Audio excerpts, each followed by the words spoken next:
Amici di Directa Sport, un buon pomeriggio da Roberto Carta in diretta grazie alle immagini di Francesca Assini da Guspini per la 26esima giornata del campionato di promozione. Siamo nel girone A, in campo il Guspini e il Tortolì.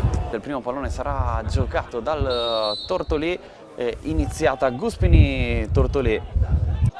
Poi c'è lo spunto di Mameli fermato da Montesuelli, ancora Pili che può insistere, Pili calcia col sinistro, punizione, la ricerca di Agostinelli, c'è il colpo di testa che favorisce Marci, la rimette dentro per Montesuelli, traversa clamorosa, poi ancora Montesuelli in mezza rovesciata, va alto, palla per Marci, posizione è regolare, mette dentro il cross Marci, la ricerca di Aro, favorito Medda, c'è il salvataggio di Lotto,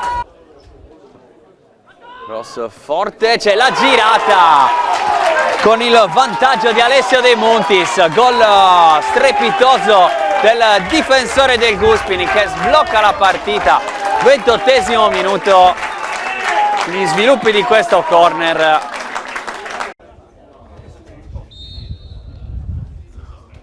Palla direttamente in porta che si insacca in rete, c'è il raddoppio del Guspini direttamente sul calcio di punizione con Michele Medda.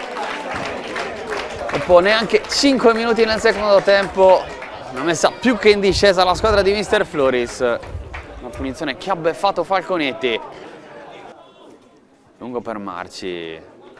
Perilli prova a chiuderlo, arriva Montesuelli, mette dentro il cross, Agostinelli, la respinta di Falconetti, palla che resta in area di rigore, allontana alla fine Serra, ancora difficoltà per il Tortolì a rientrare, Agostinelli, largo sulla sinistra, la posizione è regolare, entra in area di rigore Agostinelli, rientra solo dal Tortolì, Agostinelli la mette per Aru, il salvataggio da parte di Mameli.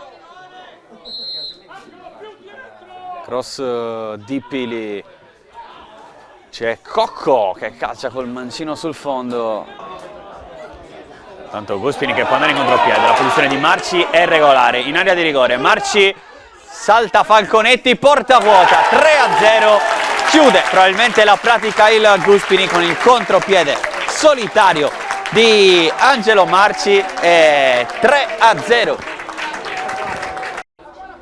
Prova nel frattempo Pili e Ucheddu in tuffo a regalarsi un highlight nella sua partita.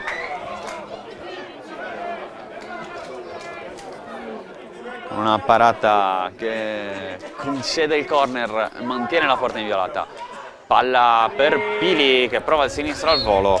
Era l'ultima occasione per il Tortolì, l'ultima occasione della partita, il Guspini vince nettamente 3-0.